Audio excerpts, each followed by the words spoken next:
Нет, стойте. В спортивной одежде нельзя, к сожалению. А это мои гости. Запускать вообще нельзя. А вы спросите руководство? Недавно тоже такой был случай. Да.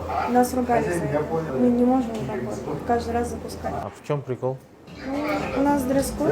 Тем более в ипке будем сидеть. Или там посторонним людям там неприятно будет. У нас есть Аппетит свои пропадает, да? правила. У нас есть свои правила. Ну вы знаете руководство там.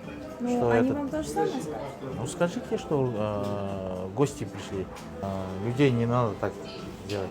Космичевармен келу керек деп тұр ғой, короче, галстук тағып. Да? Бабочка, галстук. Костюмы. Потом обязательно, что красивая девушка должна, да, каждым ходить, да? Ну, девушка тоже. Не, ну вообще красивее должна быть, да? Рядом ходить. С мужчиной.